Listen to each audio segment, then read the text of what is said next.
Hello friends, welcome to மக்கள் செவைச்சால். இன்றைக்கி நம்ம ஒரு சூப்பரான இன்ஃபர்மேஷன் பற்றி தான் பார்க்க போகிறோம். அதாவது எஸ்எஸ்சி ஃபேஸ் 14 எக்ஸாமுக்கு எப்படி ஆன்லைன் மூலமாக ஸ்டெப் பை ஸ்டெப்பாக அப்ளை பண்ணுறது தான் இந்த வீடியோ வந்து பார்க்க போகிறோம். இந்த வீடியோ ஸ்கிப் பண்ணாமல் ஃபுல்லாக பாருங்கள். அது மட்டும் அல்ல, இந்த வீடியோ நிறைய பேருக்கு ஷேர் பண்ணுங்கள். ஃபஸ்ட்டு இந்த வெப்சைட்டை பண்ணிக்கோங்க. இந்த வெப்சைட்கான லிங்க்காக நான் டிஸ்கிரிப்ஷன் வந்து கொடுத்துட்றேன். ssc.government.in இதான் வந்து பார்த்தா அஃபிஷியல் வெப்சைட். ஓகே, ரீசெண்டாக ஸ்டாஃப் செலெக்ஷன் கமிஷன்லேருந்து ஃபேஸ் 14க்கான ஒரு வேலையை வந்து கொடுத்துருக்காங்க. அப்ளை பண்ணுறதுக்கான கடைசி தேதி 4/5/2026. அதுக்குள்ளே இந்த வேலைக்கு அப்ளை பண்ண பாருங்கள். ஸோ கல்வி தகுதி என்ன, எந்தமான பதவிகள் கொடுத்துருக்காங்க, ஏஜ்மெட் என்ன, எப்படி செலெக்ஷன்ஸ் பண்ணுறாங்க, இதை பற்றின மொத்த இன்ஃபர்மேஷன் நம்ம சேனலில் ஆல்ரெடி வீடியோ வந்து போட்டிருக்கோம். அந்த வீடியோ பார்த்துட்டு அதுக்கப்புறம் அப்ளை பண்ண ஸ்டார்ட் பண்ணுங்கள். அப்போ தான் உங்களுக்கு இந்த ஜாப் பற்றின மொத்த டீட்டெயில்ஸ் வந்து புரிய வரும். ஓகே, இப்போ நீங்கள் அப்ளை பண்ணுறதுக்கு ஹோம் பேஜ் வந்து போயிடுங்க. இதில் வந்து பார்த்தீங்க அப்படின்னா எஸ்எஸ்சிக்குன்னு தனியாக உங்களுக்கு அக்கௌண்ட் க்ரியேட் பண்ணுற மாதிரி இருக்கும், ஓடிஆர் மாதிரி. அது எப்படி ஆன்லைன் மூலமாக க்ரியேட் பண்ணுறது, அதை கொடுத்து நம்ம சேனலில் வீடியோ போட்டிருக்கோங்க. ஸோ ரெஜிஸ்டர் நவ் அப்படின்ற ஆப்ஷனை பயன்படுத்தி நீங்கள் உங்களுக்குன்னு ஒரு one time registration password create பண்ணுற மாதிரி இருக்கும். அதை எப்படி க்ரியேட் பண்ணுறது நம்ம சேனலில் வீடியோ போட்டிருக்கோம். லிங்க் டிஸ்கிரிப்ஷன் வந்து கொடுத்துறேன். அந்த வீடியோ பார்த்து அக்கௌண்ட்டை க்ரியேட் பண்ணிட்டு டேரெக்டாக மேலே லாகின் பண்ணுற மாதிரி இருக்குங்க.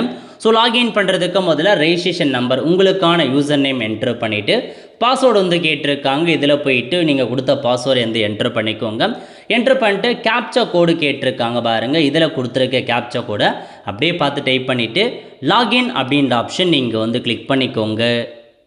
இப்போ உங்களுடைய எல்லா டேஷ்போர்டுமே வந்துருச்சுங்க. உங்கள் பெயராக இருக்கட்டும் எல்லாமே அக்கௌண்ட்லேருந்து எல்லாமே வந்துருச்சு. ஏதாச்சும் நீங்கள் அக்கௌண்ட்டில் எடிட் பண்ணோம் அப்படின்னா மேலே கொடுத்துருக்காங்க பாருங்கள், எடிட் ரெஜிஸ்ட்ரேஷன் டீட்டெயில்ஸ்னு அந்த ஆப்ஷனை பயன்படுத்தி நீங்கள் எடிட் பண்ணிக்கோங்க. ஓடிஆரில் ஏதாச்சும் மிஸ்டேக் இருக்குது அப்படின்னா. ஓகே, அதுக்கப்புறம் நம்ம என்ன பார்க்க போகிறோம் அப்படின்னா கீழே வந்தீங்க அப்படின்னா இதில் கொடுத்துருக்காங்க பாருங்கள், செலெக்ஷன் போஸ்ட் ஃபேஸ் 14 2026 இதில் போயிட்டு அப்ளை அப்படின்ற ஆப்ஷன் நீங்கள் கிளிக் பண்ணிங்க அப்படின்னா உங்களுக்கு இந்த மாதிரி டேர்ம்ஸ் அண்ட் கண்டிஷன்ஸ் கேட்டிருப்பாங்க. எல்லாமே செக் பண்ணிவிட்டு ஃபில் ஃபார்ம் அப்படின்ற ஆப்ஷன் நீங்கள் கிளிக் பண்ணிங்க அப்படின்னா ஸோ முதல்ல பர்சனல் இன்ஃபர்மேஷன் எல்லாமே ஆட்டோமேட்டிக்காக அக்கௌண்ட்லேருந்து எடுத்துக்கோங்க. அது எதுவுமே நீங்கள் ஃபில் பண்ண வேண்டாம். டேரெக்டாக நெக்ஸ்ட்டு கொடுத்தீங்க அப்படின்னா உங்களுக்கு இந்த பேஜ் சேவ் ஆகிட்டு உங்களுக்கு அடிஷனல் இன்ஃபர்மேஷன்ஸ் பற்றி கேட்டிருக்காங்க. என்ன கேட்டிருக்காங்க அப்படின்னா whether you are on X serviceman, நீங்கள் எக்ஸ் சர்வீஸ்மேன் அப்படின்னா எஸ் கொடுங்க, இல்லை அப்படின்னா நோ அப்படின்ற ஆப்ஷன் நீங்கள் செட் பண்ணுங்கள். Next are you A government employee, நீங்கள் சென்ட்ரல் கவர்மெண்ட் ஸ்டேட் கவர்மெண்ட் எம்ப்ளாயாக இருக்கீங்க அப்படின்னா மட்டும் எஸ் கொடுத்தா அதுக்கான இன்ஃபர்மேஷன் ஃபில் பண்ணுற மாதிரி இருக்கும். இல்லை அப்படின்றவங்க நோ அப்படின்ற ஆப்ஷன் நீங்கள் கொடுத்துட்டு சேவ் நெக்ஸ்ட்டு கிளிக் பண்ணிங்க அப்படின்னா இந்த பேஜ் உங்களுக்கு வந்து சேவ் ஆகிடுச்சு. சேவ் ஆகிட்டு அடுத்த பேஜ் வந்து ஓப்பன் ஆகிருக்கு. இது வந்து அடிஷ்னல் 2 வந்து ஃபில் பண்ண போகிறேங்க. முதல்ல வந்து பார்த்தீங்கன்னா எக்ஸாம் சென்டருக்கான ஒரு ப்ரிஃபரன்ஸை பற்றி கேட்டிருக்காங்க. இதில் நம்ம வந்து பார்த்தீங்க அப்படின்னா சதர்ன் ரீஜன் எஸ்ஆர் அப்படின்னு வந்தீங்க அப்படின்னா ஸோ உங்களுக்கு தமிழகத்தில் எங்கெங்கே இருக்குது எல்லாமே கொடுத்துருப்பாங்க. உங்களுக்கு நியரஸ்ட்டாக எது இருக்கோ அது அந்த டிஸ்ட்ரிக்டை மொத்தமாக 3 சென்டர் நீங்கள் வந்து சூஸ் பண்ணுற மாதிரி இருக்கீங்க. எக்ஸாம் சென்டர் எல்லாமே நியரஸ்ட்டாக எந்தெந்த டிஸ்ட்ரிக்ட்லாம் இருக்கோ அது எல்லாமே நீங்கள் வந்து பார்த்தீங்கன்னா கரெக்டாக வந்து 3 ப்ரிஃபரன்ஸ் வந்து கொடுக்குற மாதிரி இருக்கும். ஏன்னா ஒரு எக்ஸாம் சென்டர் கிடைக்கலனாலும் நீங்கள் கொடுத்த இன்னொரு சென்டர் உங்களுக்கு கிடைக்கும். அதனால தான் 3 கேட்டிருக்காங்க, ஃபில் பண்ணிக்கோங்க. அதுக்கப்புறம் வந்து பார்த்தீங்க அப்படின்னா இதில் ஃபில் பண்ண போகிறது do you have a physical limitation, உங்களால் எக்ஸாம் எழுத முடியல, ஏதாச்சும் இருக்குது, ப்ராப்ளம் இருக்குது, எக்ஸாம் கைப்பட எழுத முடியல, இல்லை கம்ப்யூட்டர் எழுத முடியலன்றவங்க உங்களுக்கு பதிலாக ஏதாச்சும் ஸ்க்ரைப் வேணுமா அப்படின்ற மாதிரிலாம் கேட்டிருப்பாங்க. வேணும்னா எஸ் கொடுத்துட்டு வெதர் உங்களுக்கு ஸ்க்ரைபா அதுக்கான ரெக்வெஸ்டன் சர்டிஃபிகேட் அப்லோட் பண்ணுற மாதிரி இருக்குங்க. இல்லை நானே எக்ஸாம் எழுதுகிறேன் அப்படின்றவங்க நீங்கள் சிம்பிளாக நோ அப்படின்ற ஆப்ஷன் நீங்கள் கிளிக் பண்ணிக்கலாம். ஓகே, நெக்ஸ்ட்டு எக்ஸாமினேஷன் எந்த லாங்குவேஜில் எழுத போகிறீங்க, இங்கிலீஷ் மற்றும் ஹிந்தி மட்டும் தான் கொடுத்துருக்காங்க. ஸோ இங்கிலீஷில் வேணும் அப்படின்னா நீங்கள் இங்கிலீஷ் கொடுத்துக்கலாம். வெரிஃபிகேஷன் பண்ணுறதுக்கு அகைன் இங்கிலீஷ் அப்படின்ற ஆப்ஷன் நீங்கள் கொடுத்துட்டு சேவ் நெக்ஸ்ட்டு கிளிக் பண்ணிங்க அப்படின்னா இந்த பேஜும் சேவ் ஆகிட்டு உங்களுக்கு அடுத்த பேஜ் வந்து ஓப்பன் ஆகும். ஓகே, அதுக்கப்புறம் என்ன ஃபில் பண்ண போகிறோம் அப்படின்னா ரிலீஜன் அதாவது ரீஜன் கேட்டிருக்காங்க. ஸோ நீங்கள் எந்த ரீஜனுக்கு அப்ளை பண்ண போகிறீங்க. இதில் வந்து பாருங்கள் உங்களுக்கு ஸோ சென்ட்ரல் ரீஜன் கொடுத்துருப்பாங்க. நம்ம வந்து பார்த்தீங்க அப்படின்னா சதர்ன் ரீஜன், ஸோ தமிழ்நாட்டுக்கு அப்ளை பண்ண போகிறீங்க அப்படின்னா சதர்ன் ரீஜன் தான் கிளிக் பண்ணோம்.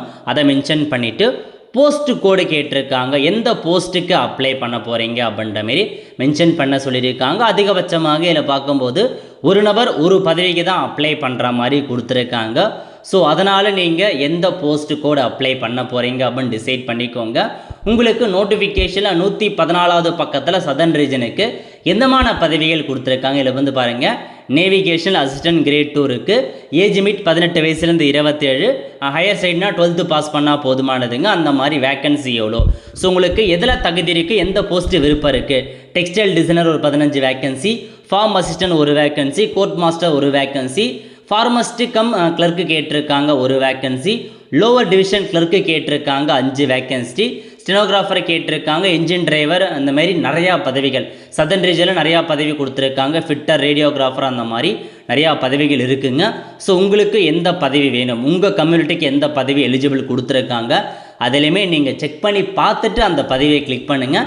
ஏன்னா எல்லாமே வந்து பாருங்கள், ஒன்று எஸ்சிக்கு, ஒன்று எஸ்டிக்கு, ஓபிசி அந்த மாதிரி போஸ்டிங் ஒதுக்கீடு செஞ்சுருக்காங்க. அதனால் நீங்கள் என்ன கம்யூனிட்டியோ உங்களுக்கு எது எலிஜிபிள் வேணுமோ அதை தான் நீங்கள் வந்து கிளிக் பண்ணி அப்ளை பண்ணுற மாரி இருக்கும். ஸோ எந்த கம்யூனிட்டி ஒதுக்கீடு செஞ்சுருக்காங்க, உங்கள் கல்வி தகுதிக்கு ஓகேவா, உங்கள் கம்யூனிட்டிக்கு அந்த பதவி ஓகேவா, அதிகபட்ச வேக்கன்சி என்ன, இதெல்லாமே பார்த்து அதுக்கப்புறம் தான் நீங்கள் அப்ளை பண்ணுற மாரி இருக்குங்க. அதனால் தெளிவாக வந்து பார்த்தீங்க அப்படின்னா கொடுத்துக்கோங்க. நிறையா வேக்கன்சி இருக்குது. ஸோ இதில் வந்து பாருங்கள், எக்கச்சக்கமான வேக்கன்சி. தமிழகத்துக்கு கொஞ்சம் கம்மி சதர்ன் ரீஜன் கம்மி வேக்கன்சி தான் கொடுத்துருக்காங்க. அதனால் ஸோ நோட் பண்ணிவிட்டு அதுக்கேற்ற மாதிரி நீங்கள் அப்ளை பண்ண பாருங்கள். என்ன கம்யூனிட்டி, அதேமாரி அதுக்கான கோட் நம்பர்லாம் வேறு கொடுத்துருக்காங்க. அதனால் ஸோ நோட் பண்ணிக்கோங்க. எஸ்சி எஸ்டிக்கு எவ்வளோ வேக்கன்சி எல்லாமே அறிவிச்சிருக்காங்க. அதனால் நீங்கள் வந்து பார்த்தீங்க அப்படின்னா கரெக்டாக வந்து மென்ஷன் பண்ணி கொடுக்க பாருங்கள். நீங்கள் ஜென்ரலில் கொடுத்துருக்காங்க அப்படின்னா ஜென்ரல் எல்லாருமே வந்து போட்டி போடலாங்க. அதனால் ஜென்ரல் இருக்கிறது யாரும் அப்ளை பண்ணலாம். அதனால் எந்த போஸ்டிங் அப்ளை பண்ணுறீங்க அப்படின்ற மாரி தெளிவாக நோட் பண்ணிக்கோங்க. போஸ்டிங் கூட உங்களுக்கு பக்கத்துலேயே வந்து பார்த்தீங்கன்னா மென்ஷன் பண்ணியிருக்காங்க. அதுதான் வந்து ரொம்பவே வந்து இம்பார்ட்டண்டான விஷயம். ஓகே, ஸோ இதிலே வந்து கொடுத்துருக்காங்க. எது வேணுமோ அதை நீங்கள் அப்ளை பண்ணிக்கோங்க. ஸோ நான் இப்போதைக்கு ஏதாச்சும் ஒரு போஸ்டிங் நான் வந்து அப்ளை பண்ணுறேன். உங்களுக்கு எது வேணுமோ அதை நீங்கள் வந்து பார்த்தீங்க அப்படின்னா தெளிவாக வந்து அப்ளை வந்து பண்ண பாருங்கள். ஓகே, ஸோ இப்போ நான் வந்து டேட்டா என்ட்ரி ஆப்ரேட்டர் கொடுத்துருக்காங்க. அதை நான் வந்து கிளிக் பண்ணுறேன். கோட் நம்பர் வந்து பாருங்கள், ஸோ SR 14326. உங்களுக்கு எது வேணுமோ அதை நீங்கள் கொடுத்துக்கலாங்க. ஸோ அதனால் உங்களுக்கு எது வேணுமோ அதை நீங்கள் அதுக்கேற்ற மாதிரி அதை நீங்கள் வந்து மென்ஷன் பண்ணுற மாரி இருக்கும். ஓகே, ஏன்னா கோடை கரெக்டாக வந்து பார்த்துக்கோங்க. அந்த கோடை தான் நீங்கள் செலெக்ஷன்ஸ் வந்து பண்ண போகிறீங்க. ஓகே, ஸோ நான் இப்போதைக்கு வந்து பார்த்தீங்க அப்படின்னா கொடுத்துக்கிறேன். ஸோ எல்லா கோடுமே நீங்கள் மைண்டில் வச்சுக்கிட்டு எந்த பதவி அப்ளை பண்ண போகிறோம் அந்த கோடை நீங்கள் வந்து கொடுத்துட்டு அது பதவி நேம் கீழே ஷோ ஆகிடுங்க. அதுக்கப்புறம் ஹையஸ்ட் கல்வி தகுதி, உங்களுக்கான கல்வி தகுதி, அதிகபட்ச கல்வி தகுதி. ஸோ நீங்கள் 12th முடிச்சிருக்கீங்களா, டிப்ளமோவா, கிராஜுவேஷனா, அந்த மாதிரி கேட்கும். அதிகபட்ச கல்வி தகுதி எதுவோ அதை நீங்கள் வந்து கொடுத்துக்கோங்க. So indicate details any other education qualification, வேறு ஏதாச்சும் இருக்குது அப்படின்னா அதை நீங்கள் இண்டிகேட் பண்ணலாம் அப்படின்றத சொல்லியிருக்காங்க.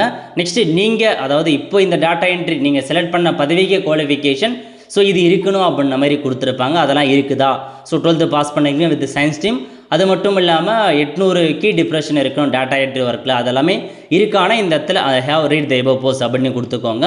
கொடுத்துட்டு do you possess require education qualification for the போஸ்டான்னு கேட்டிருக்காங்க. ஸோ இதுதான் நீங்கள் எஸ் கொடுத்துக்கோங்க, இல்லை அப்படின்றவங்க நோ சைட் பண்ணிக்கலாங்க. ஸோ எக்ஸ்பீரியன்ஸ் இருக்கா அப்படின்னு கேட்டிருக்காங்க. எக்ஸ்பீரியன்ஸ் இருந்தால் எஸ் கொடுத்துக்கோங்க, இல்லைன்றவங்க நோ சைட் பண்ணலாம். பட் எக்ஸ்பீரியன்ஸ் வந்து தேவை அப்படின்ற மாரி உங்களுக்கு மென்ஷன் பண்ணி கொடுத்துருக்காங்க, அதை நோட் பண்ணிக்கோங்க. அதுக்கப்புறம் ஏஜ் ரிலாக்ஸேஷன் வேணும் அப்படின்னா ஏஜ் ரிலாக்ஸேஷன்ஸ் நீங்கள் வந்து கொடுத்துக்கலாம். அதுக்கப்புறம் ஸ்கில் டெஸ்ட், ஒவ்வொரு பதவிக்கும் ஸ்கில் டெஸ்ட் இருக்குது. இப்போ டேட்டா என்ட்ரி ஆப்ரேட்டர்னால் அதுக்கு டைப்பிங் அந்த மாதிரி இருக்குது. அதனால் ஸ்கில் டெஸ்ட்டு கேட்பாங்க. ஸோ கொடுத்துட்டு சேவ் அண்ட் நெக்ஸ்ட் அப்படின்ற ஆப்ஷன் நீங்கள் கிளிக் பண்ணுங்கள். தெளிவாக நோட் பண்ணிக்கோங்க. ஒரு நபர் ஒரு பதவிக்கு தான் அப்ளை பண்ண முடியும். ஸோ எந்த பதவிக்கு அப்ளை பண்ண போகிறீங்க அது முக்கியமான இன்ஃபர்மேஷன். உங்கள் கம்யூனிட்டிக்கு அந்த பதவி இருக்கா, அந்த பதவிக்கு எக்ஸ்பீரியன்ஸ் இருக்கா இல்லையா அந்த மாதிரி கேட்பாங்க. அதனால் உங்களுக்கு எதுவோ அதை கரெக்டாக நீங்கள் டிசைட் பண்ணிவிட்டு அந்த பதவிக்கு நீங்கள் அப்ளை வந்து பண்ணிக்கோங்க. ஸோ கரெக்டாக நீங்கள் சேவ் அண்ட் நெக்ஸ்ட்டு கொடுத்தீங்க அப்படின்னா உங்களுக்கு அடுத்த பேஜ் வந்து ஓப்பன் ஆகும். அதுக்கப்புறம் வந்து பார்த்தீங்க அப்படின்னா ஃபோட்டோ மற்றும் சிக்னேச்சரை வந்து கேட்டிருக்காங்க. ஸோ ஃபோட்டோவை பொறுத்த வரைக்கும் உங்களுக்கு லைவாக வந்து கேப்சர் பண்ண சொல்லியிருக்காங்க. ஃபேஸ் ஆதென்டிகேஷன் பண்ணுற மாரி இருக்குங்க. அதை எப்படி பண்ணணும் அப்படின்னா உங்களுக்கு மென்ஷன் பண்ணியிருக்காங்க பாருங்கள். அதாவது உங்களுக்கு இந்த QR கோடை ஸ்கேன் பண்ணிங்க அப்படின்னா ஒரு ஆப் வந்து ஓப்பன் ஆகும். So login to my mobile application, my SSCயில் போயிட்டு லாகின் பண்ண பாருங்கள். டேஷ்போர்டில் போயிட்டு மை அப்ளிகேஷனை கிளிக் பண்ணி ஆதார் ஆதென்டிகேஷன் வெரிஃபிகேஷன் பண்ணும், ஃபேஸ் ஆதென்டிகேஷன். அதுக்கப்புறம் வந்து பார்த்தீங்க அப்படின்னா கேப்சர் யுவர் ஃபோட்டோ. ஸோ லைவாக உங்களுக்கான ஃபோட்டோவை கேப்சர் பண்ணுற மாரி இருக்கீங்க. சேம் அதே ஆப்லேயே நீங்கள் பண்ணிக்கலாம். அல்லது இதில் வந்து கேப்சர் லைவ் ஃபோட்டோ கிளிக் பண்ணி உங்களுக்கான ஃபோட்டோவை லைவாக கேப்சர் பண்ணுங்கள். Find a place with good light and plain background இருக்கணும், எல்லாமே கரெக்டாக இருக்கணும். ஸோ கேப்சர் லைவ் ஃபோட்டோ கொடுத்து ஸோ தாராளமாக நீங்கள் வந்து பார்த்தீங்கன்னா அலோ கிளிக் பண்ணி நீங்கள் கேப்சர் வந்து பண்ணிக்கலாங்க. அதுக்கான ஆப்ஷன்ஸ்லாம் உங்களுக்கு வந்து கொடுத்துருப்பாங்க. ஸோ சரியாக வந்து நீங்கள் பேக்ரவுண்ட்லாம் கொடுத்து அப்லோட் பண்ணிக்கோங்க, கேப்சர் பண்ணுங்கள். நெக்ஸ்ட் வந்து பாருங்கள் சிக்னேச்சர் கேட்டிருக்காங்க. சிக்னேச்சரை பொறுத்த வரைக்கும் 10 கேபிலேருந்து 20 கேபிக்குள்ளே இருக்க மாதிரி உங்களுக்கான ஃபோட்டோ இருக்கணுங்க. ஸோ மூணுத்தையுமே தெளிவாக பண்ண பாருங்கள். ஸோ நீங்கள் மொபைல் MySSC அந்த ஆப்பை நீங்கள் இன்ஸ்டால் பண்ணி ஆகணும். இன்ஸ்டால் பண்ணி ஸோ டேஷ்போர்டில் போயிட்டு லாகின் பண்ணி ஆதார் ஆதென்டிகேஷன் பண்ணுற மாரி இருக்கும். ஸோ இப்போ நம்ம எப்படி ஆதார் ஆதென்டிகேஷன் பண்ணுறது அது எல்லாமே இப்போ நம்ம வந்து பார்க்கலாம். இப்போ நீங்கள் ப்ளே ஸ்டோரில் போயிட்டு இந்த ஆப்பை இன்ஸ்டால் பண்ணிக்கோங்க. இன்ஸ்டால் பண்ணிட்டு லாகின் ரெஜிஸ்டர்னு இருக்க பாருங்கள். இதில் போயிட்டு உங்களுக்கான யூசர் நேம் பாஸ்வேர்டு கொடுத்துட்டு கேப்சா கோடை என்டர் பண்ணிட்டு லாகின் அப்படின்ற ஆப்ஷன் நீங்கள் வந்து கிளிக் பண்ணிக்கோங்க.